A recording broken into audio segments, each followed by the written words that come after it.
Welcome to our new video. आज की इस वीडियो में हम बात करेंगे रसल ग्रुप यूनिवर्सिटीज़ के बारे में, पर्टिकुलरली फाउंडेशन। क्या इन यूनिवर्सिटीज़ में आप फाउंडेशन कर सकते हैं? अगर कर सकते हैं तो क्या रिक्वायरमेंट है? ओ ए लेवल्स के बाद, like oh A levels mandatory है या आप इंटरमीडिएट के बाद भी कर सकते हैं? आज हम इन्हीं को ब्रॉडर लेवल पर डिस्कस करते हैं।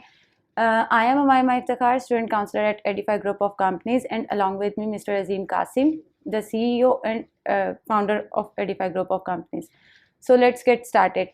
सर, सबसे पहले रसल ग्रुप यूनिवर्सिटीज़ को रसल ग्रुप क्यों कहा जाता है और उनमें से कुछ यूनिवर्सिटीज़ के नाम बता दें। देखें, जहाँ तक रसल ग्रुप की बात है तो रसल ग्रुप आप समझ लें कि is a prestigious group, is a consortium, is a club of universities, all those top level universities in the UK, जिनकी रैंकिंग बहुत हाई है, जिनका रिसर्च ख़ास तौर पर रिसर्च ओरिएंटेड यूनिवर्सिटीज़ हैं, जिनका रिसर्च लेवल जो है ना बहुत हाई है। और प्लस अगर हम रसल ग्रुप की ओवरऑल बात करें तो जितनी भी यूनिवर्सिटीज़ रसल ग्रुप के अंदर, उनका ग्रेजुएट एम्प्लॉयबिलिटी रेट जो है ना बहुत हाई है, उनकी एक्सेप्टेबिलिटी बहुत हाई है, उनकी रिसर्च लेवल बहुत अच्छा है। मतलब कि आप कह लें कि all these universities are tier 1 university. जिस तरह हम यूएसए में देखते हैं हार्वर्ड है, आईवी लीग की यूनिवर्सिटीज़ हैं, उसी तरह रसल ग्रुप जो है ना एक प्रेस्टिजियस ग्रुप बन चुका है, just like G8 group in the Australia and Ivy League in the USA. तो जहाँ तक इन यूनिवर्सिटीज़ की बात करें तो इसमें 23-24 यूनिवर्सिटीज़ हैं। उसमें जो आपकी मेजर हैं ऑक्सफोर्ड है, कैम्ब्रिज है, LSE है, UCL है। उसके बाद आपकी जितनी भी जो मेजर यूनिवर्सिटीज़ हैं सिटीज़ की, लाइक मैनचेस्टर, बर्मिंघम, साउथहैम्पटन, एक्सिटर, अब यूनिवर्सिटी ऑफ एडिनबरा, यॉर्क, वारविक, तो क्वीन मैरी, बेलफास्ट, ये तमाम यूनिवर्सिटी जो है ना, शेफील्ड, डरहम, अमृतसर में नाम आई जा रहे हैं काफ़ी। ये सारी यूनिवर्सिटी जो है ना ये आपकी रसल ग्रुप की यूनिवर्सिटीज़ हैं। और सर, अगर हम जैसे पर्टिकुलरली बात कर रहे हैं फाउंडेशन की, इन सब यूनिवर्सिटीज़ में फाउंडेशन पॉसिबल है और क्या इनकी एकेडमिक और इंग्लिश रिक्वायरमेंट है?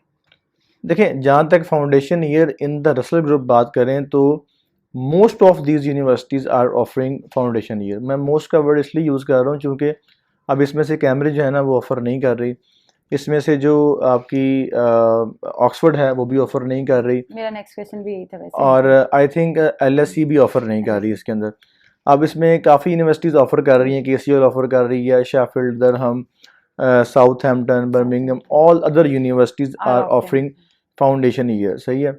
अच्छा, अब उसके अंदर आ जाता है कि आप पूछ रही हैं कि एकेडमिक रिक्वायरमेंट्स क्या हैं। एकेडमिक रिक्वायरमेंट्स की जहाँ तक बात करें तो some of these universities are not accepting O levels, उसके लिए आपको A लेवल्स ही चाहिए। Just like university of Manchester, वो आपको O लेवल्स की बेस पे फाउंडेशन ईयर नहीं देती, वो आपको देती है A लेवल्स की बेस के ऊपर। अगर आपकी ग्रेड्स आपके अच्छे कम है, अगर कम है तो फिर आपको फाउंडेशन में जाएंगे, अगर अच्छे हैं तो फिर आप डायरेक्ट एंट्री ईयर 1 में जाएंगे।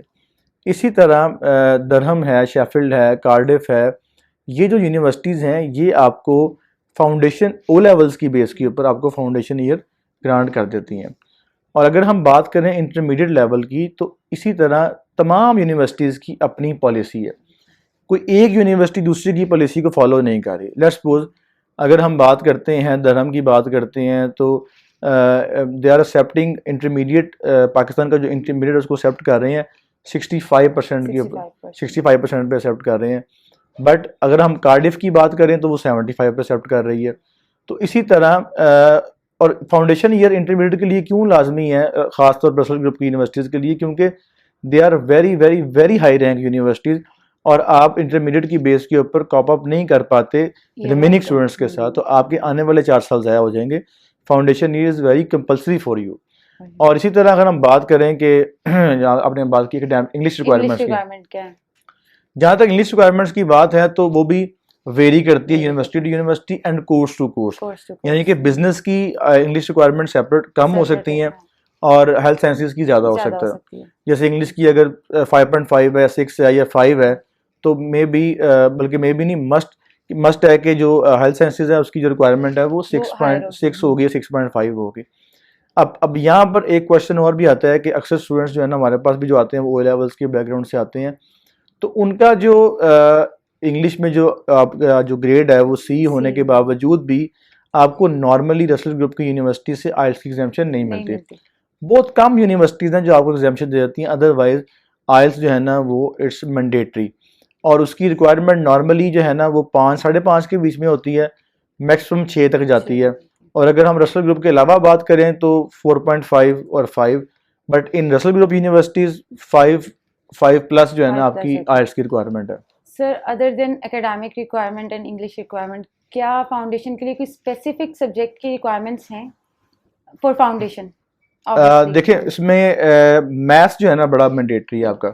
उसमें ये है कि जितनी मैंने नोट किया, जितनी भी रसल ग्रुप की यूनिवर्सिटीज़ है ना, उनकी एंट्री रिक्वायरमेंट्स में मोस्ट ऑफ द कोर्सेज में, not in all courses, maths mandatory है। कुछ ऐसा होता है कि कुछ ऐसी ऑप्शंस हैं जहाँ पर आपको मैथ्स के बगैर एडमिशन मिल जाता है फाउंडेशन में, but I think 99% Russell group में तो अवेलेबल नहीं है। मैथ्स जो है ना बहुत मैंडेटरी है। एटलीस्ट आपको 5 सब्जेक्ट्स जो है ना वो चाहिए, क्या नाम है उसका, पास चाहिए। 4 के ऊपर भी ऑप्शन मिल जाती है, आई थिंक एग्जीटर जो है ना 4 के ऊपर ले लेती है, और मोस्टली जो है ना 5 रिक्वायर्ड करती हैं।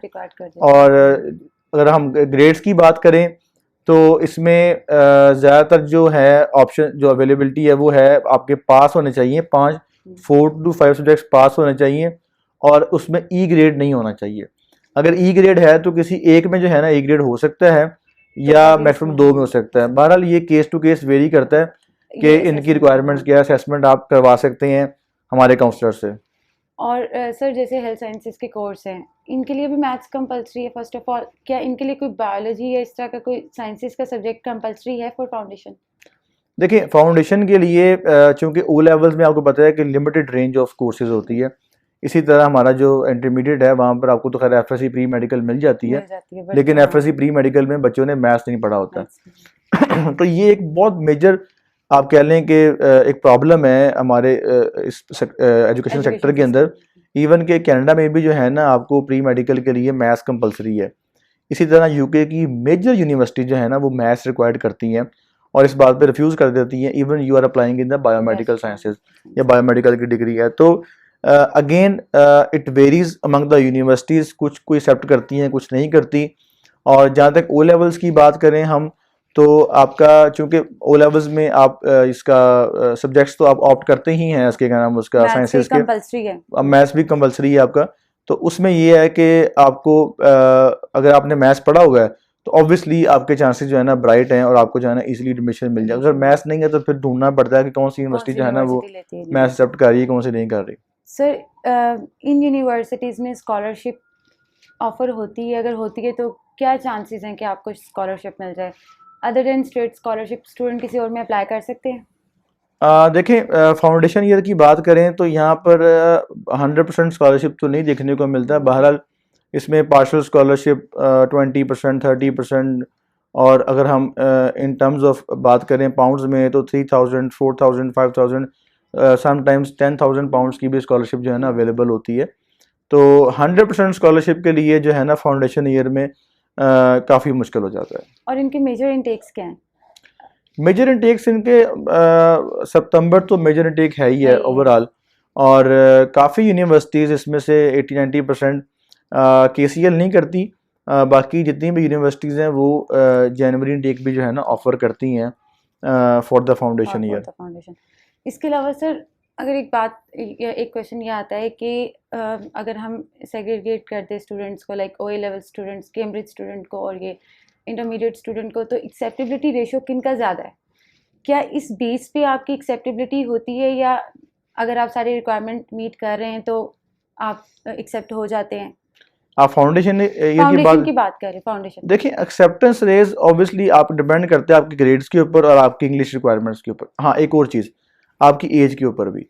कुछ बच्चे ओ लेवल्स में 14 साल के 15 साल के होते हैं, या अर्ली जो है ना एग्ज़ाम दे लेते हैं private as a private student, तो उनको जो है ना वो 15 साल की उम्र में बहुत कम ऑप्शन मिलते हैं। यूजली जो एंट्री रिक्वायरमेंट है वो 16 ईयर प्लस है इसमें रसल ग्रुप की यूनिवर्सिटीज़ में या किसी भी फाउंडेशन लेवल की यूनिवर्सिटीज़ में।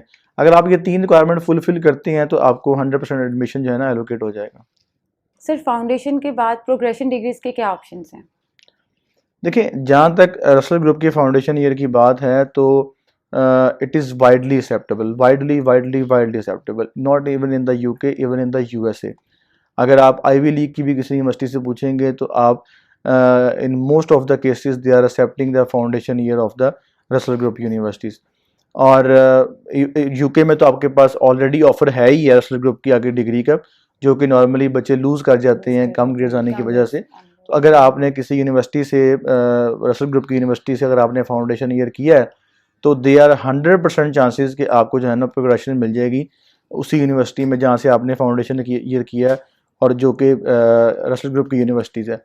और in some cases there are many foundation providers जिनका जो आपके कह लें कि एक्सेप्टेंस है वो तकरीबन 30 यूनिवर्सिटीज़ के साथ होती है।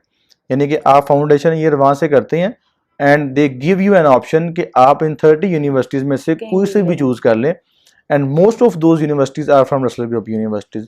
और उसी फाउंडेशन प्रोवाइडर का अगर आप देखें कि यूएसए में भी जो है ना वो उसकी एक्सेप्टेंस है, चूँकि फाउंडेशन ईयर जो है ना वो आपका लेवल 3 की इक्विवेलेंट है, आपके ए लेवल्स की इक्विवेलेंट है, यूएसए के हाई स्कूल की इक्विवेलेंट है। अब चूँकि बच्चे यहाँ पे समझते हैं कि शायद ए लेवल्स एक बाद जो है ना वो हाई स्कूल है, इसके अलावा और कोई हाई स्कूल है नहीं है। फाउंडेशन अगर आप स्टडी करें, कंपैरेटिव स्टडी करें हाई स्कूल्स को, तो आप देखेंगे कि कनाडा का अपना सिस्टम है, यूएसए का अपना सिस्टम है, ऑस्ट्रेलिया का अपना सिस्टम है, हर कंट्री का अपना सिस्टम है। बट एक आप कह लें कि बेंचमार्क डिसाइड करता है कि ये जो स्टडी है वो किसके बराबर है।